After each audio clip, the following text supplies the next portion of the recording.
Welcome to The Explainer. Today, we're exploring a truly fascinating perspective on a debate that honestly impacts absolutely everyone. We're talking about how we approach education, personal development, and ultimately, who is really responsible for our success. We are going to be reevaluating some incredibly common assumptions about the systems we live in and looking at an argument that seriously pushes back against the grain to propose a completely different paradigm for prosperity. Okay, so let's dive right into this. To really ground our analysis today, we're looking at a foundational text called The Laws of Prosperity. Specifically, we'll be focusing on its very first chapter, which is titled Beyond Moral Education, originally published way back in April of 1998. Now, this text offers a really sharp, philosophical look at education and societal reform. And while it specifically addresses the context of the Japanese school system at that time, the core arguments it makes about human nature, accountability, and success, they are incredibly universal. It all kicks off with this deeply provocative question. Think about this for a second. When we see a crisis in our schools or in the development of young people, who is truly to blame? Is it a broken system that has totally failed the individual? Or does the responsibility lie squarely on the shoulders of the individual themselves? Keep this question in the back of your mind as we go, because the source material takes a very decisive stance on the answer, and it starts by analyzing a specific type of crisis. Section 1. The Education System Crisis. Analyzing the breakdown. So, the text outlines a scenario that might sound super familiar to you. When severe problems erupt in schools, we're talking about specific issues like intense bullying and incidents of violence. Society tends to have a very predictable reflex.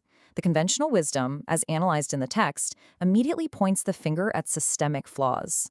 Pundits and leaders will step up and claim there's a critical lack of moral education in the curriculum. Or they'll heavily criticize the school system for being overly obsessed with standardized test scores, which is a direct reference to Japan's intense deviation score, or Hensachi system. People argue that this pressure cooker environment naturally breeds bad behavior. Society's default is basically to say, hey, the system is broken and it's failing our youth. But the author introduces a massive pivot here, fiercely critiquing the standard societal reaction. Section 2. The Collective Responsibility Trap. The Danger of Blame. We're essentially looking at two totally contrasting views here. On one side, you have society's default reaction, systemic blame. This is the idea that the structure, the curriculum, or the environment is the root cause of an individual's misbehavior. But on the flip side, we have the author's primary focus, which is individual accountability. The text makes the case that constantly pointing at the system is actually a dangerous avoidance tactic, one that prevents us from addressing the real underlying issue. In fact, the author uses a really strong, specific phrase to describe this phenomenon. They call it the foolishness of collective responsibility. The argument being made here is that when we blame an abstract concept, like the education system or some vague lack of moral education, for a highly specific act of bullying or violence, we are basically saying everyone is to blame. And, well, when everyone is collectively responsible, no single person is actually held accountable. It just becomes this massive diffusion of responsibility.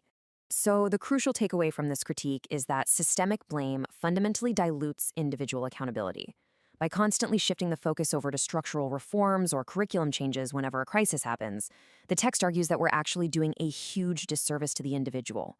We're stripping them of their agency, kind of masking the reality that at the end of the day, an individual has to be responsible for their own actions and their own mind. If the system isn't the core problem, then how should we view the tools the system provides, like learning and knowledge? Section 3. Redefining Academic Ability. A New Perspective. The author completely reframes the whole purpose of traditional learning here. Rather than viewing academic ability as just a metric for a test score, which, as we just saw, society often criticizes as the root of the problem, the text maps out a completely different logical flow. Step 1 is gaining academic ability and knowledge, but that isn't the end goal. Step 2 shows that this knowledge is actually a mechanism for achieving true personal freedom. It expands your options, right? It expands your capabilities in the world, which then leads directly to step 3, using that hard-earned freedom to actually produce happiness. So the absolutely crucial point here is that knowledge and academic rigor are not these oppressive forces causing societal decay. Quite the opposite, actually. The text presents knowledge as a fundamental tool for personal freedom. It's like an empowering lever you pull to lift yourself up and navigate life on your own terms, completely independent of whatever the quote-unquote system happens to be doing. And this naturally brings us to the philosophical solutions proposed by the author for actually navigating life successfully. Section 4, Cultivating Positive Thinking. Navigating Life. Now, the text uses a very specific, empowering vocabulary here. It introduces the concept of a producer of happiness. Just think about the agency in that phrase for a second. It describes an individual who actively and intentionally creates their own joy and success. This is literally the exact opposite of someone who just sits back and waits for the government or the school system or society to hand them a good life. A producer of happiness takes full ownership of their outcomes. And how exactly does one become a producer of happiness? Well, through the core principle of self-help. And we're not just talking about reading self-improvement books here. The text defines it as a deep-seated spirit of relying on one's own efforts. It's this active, relentless striving to improve your own situation, no matter what your external circumstances are. This spirit of self-help is presented as the direct antidote to that trap of collective responsibility we discussed earlier.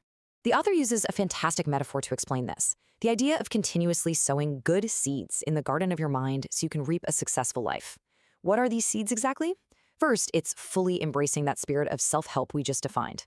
Second, it's maintaining rigorous positive thinking, meaning you focus on solutions and opportunities rather than just dwelling on systemic flaws. And third, it's continuously putting in the actual effort required to grow. If you plant these seeds, the text argues, you will inevitably harvest a prosperous life, totally regardless of the system around you, which leads us perfectly to the ultimate conclusion of the source material.